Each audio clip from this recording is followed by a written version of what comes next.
मैं पिछले दिनों बंबई से जयपुर जा रहा था बाय ट्रेन। मेरे सामने दो अंग्रेज बैठे थे। एक ने पूछा ये चेन खींचने से क्या होता है। दूसरा बोला 500 रुपए जुर्माना देना पड़ता है। दोनों ने अपनी अपनी जेबें देखी। एक ने कहा मेरे पास 200 रुपए, दूसरे ने कहा मेरे पास 300 रुपए। बन गया काम, दोनों ने मिलकर चेन खींच ली। गाड़ी रुक गई तो एक ही नजर मुझ पर गई। उसने दूसरे के कान में कहा जुर्माना अपने को नहीं देना पड़ेगा। पुलिस आ गई। पुलिस ने पूछा चेन किसने खींची। दोनों ने मेरी तरफ इशारा कर दिया। मैं फंस गया। लेकिन हिंदुस्तानी आदमी बचकर निकलने का रास्ता पहले देखता है। पुलिस ने मुझसे पूछा तुमने चेन खींची। मैंने कहा खींची। पुलिस ने पूछा क्यों खींची। मैंने कहा इन दोनों ने मुझे डराया, धमकाया, मारा, पीटा और मेरे 500 रुपए छीन लिए। आप चेक कीजिए, 200 इसके पास है, 300 इसके पास है। एक इंजीनियरिंग कॉलेज के सभी प्रोफेसर को एक प्लेन में बिठाया गया। पायलट ने घोषणा की अब ये प्लेन आप सबको लेकर उड़ेगा, आसमान का एक चक्कर लगाकर फिर से धरती पर उतार देगा। ये प्लेन आप ही के कॉलेज के एक स्टूडेंट ने तैयार किया है। यह सुनते ही सारे प्रोफेसर उतर गए, केवल प्रिंसिपल साहब बैठे रहे। पायलट बोला क्या बात है, आपको अपने स्टूडेंट की काबिलियत पर इतना भरोसा है, आपको पूरा कॉन्फिडेंस है कि ये प्लेन आसमान का एक चक्कर लगाकर फिर से धरती पर उतार देगा। प्रिंसिपल साहब बोले इससे भी ज्यादा भरोसा है, मुझे पूरा कॉन्फिडेंस है कि ये प्लेन स्टार्ट ही नहीं होगा। अभी अमेरिका के एक अखबार में एक रिपोर्ट आई कि दुनिया में सिर्फ 20% आदमियों के पास माइंड है, बाकी सबके पास वाइफ है। तो सभी कुंवारों को मेरा एक संदेश है कि लम्हा लम्हा वक्त गुजर जाएगा, 7 फेरों में कोई तुमसे बंध जाएगा।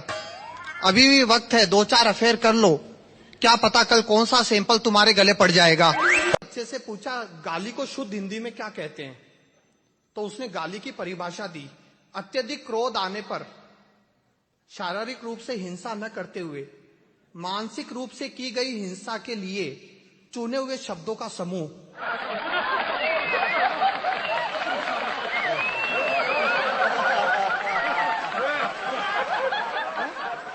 बिल्कुल लॉजिकली बिल्कुल सही परिभाषा थी।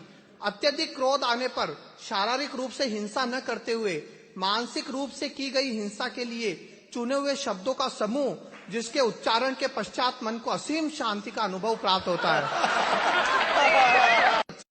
तू शादी करेगा किससे? दादी से।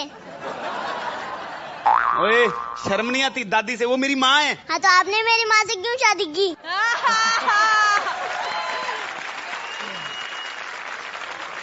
गलती होगी बेटा। गलती नहीं हुई, मैं पैदा हुआ। आपको शर्म नहीं आती मुझको गलती बोलते हुए?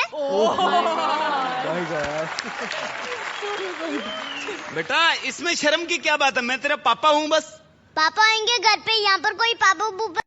हेलो, आपने वक्त हमारा खोटी कर दिया, बर्बाद कर दिया है। भाई साहब बात कौन कर रहा है? अब इतना वक्त तो हमने नल के नीचे कभी नहाने में भी नहीं लगाया। अरे बोल कौन रहा है? मैं आपका पड़ोसी बोल रहा हूँ सर, और आप ही हमारी समस्या का समाधान निकाल सकते हैं। परेशानी क्या है वो तो बताओ। आप कुछ करते क्यों नहीं है? मतलब मैं घर पर आप कुछ करते क्यों नहीं है? करूँ नहीं करूँ उससे तुझे क्या मतलब है? आप खिड़की बंद करके रखिए अपनी, बस। क्यों बंद करके रखूँ? मेरी खिड़की है, मुझे हवा चाहिए। देखिए आपकी खिड़की बंद रहने से बाकियों का भला होगा। अबे लेकिन मुझे मेरी सुविधा का पता है ना। देखिए आपकी शादी हुई अभी रिसेंटली, सुंदर सी बीवी आई है। जबान संभाल के बात कर, समझ गया ना? हम ऐसे दिन भर खिड़की पर बैठे रहते यही आस लगा के कि आप खिड़की पर आएंगे कुछ करेंगे। नहीं नहीं शादी हुई है, लेकिन कुछ करते ही नहीं है आप। तेरा नाम बता मेरे को, किधर रहता तू? किधर? मैं तेरे घर के बगल में रहता हूँ, खिड़की पर आओ थोड़ा हम लोग भी देखें। अबे मेरी खिड़की का छोड़, मेरा जो बेटा है उसकी पढ़ाई नहीं हो पा रही है, मैं हमेशा खिड़की के सामने बैठा हुआ रहता हूँ। आप कुछ करेंगे कुछ करेंगे, बेटे की पढ़ाई पर ध्यान ही नहीं दे पा रहा हूँ मैं। पापा टूटू टूटू था ये अंकल, कुछ करते नहीं है। अंकल को बोलो कुछ करने के लिए। अंकल मेरी पढ़ाई छूट रही प्लीज। में लड़कों की क्या हालत है कि बाह में है और कोई चाह में है और कोई राह वाली को भी मुस्कान दे के आ गए। एक से लड़ाए नैन, दूसरी का लिया चैन, तीसरी को शादी की जबान दे के आ गए। और आज के ये मजनू तो खुद नहीं जानते कि कहां कहां प्रेम के निशान दे के आ गए। एक शेर की थी शादी, एक शेर की थी शादी, नाच रहे थे बाराती, नाचने वाला वहाँ पे हर कोई शेर था। खाने वाला शेर था, खिलाने वाला शेर था, और गाने वाला शेर था, बजाने वाला शेर था। इतने में देखा एक चूहा वहाँ नाच रहा, देख सभी चौंके ये कमीना कब शेर था। हाथ जोड़ चूहा बोला आज मैं हूँ शादीशुदा, शादी के पहले तो यारों में भी बब्बर शेर था। मैं मार्केट गया था, नींबू, नारियल और केला तीनों आपस में बात कर रहे हैं। बोलते हैं ये इंसान बहुत बेरहमी होते हैं यार। लिंबू कह रहा है मुझे प्यार से मार्केट से खरीद करके लेते हैं और बीच से फाड़ के मुझे निचोड़ के पी लेते हैं। और केला बोल रहा है अरे तेरा क्या, मेरे को तो नंगा करके खा जाते हैं। और नारियल बोला तुम्हारा तो दोनों ठीक है, मुझे जोर से साले पटकते, मेरा सुसु निकल जाता है, वो भी ग्लास में लेकर पी लेते हैं।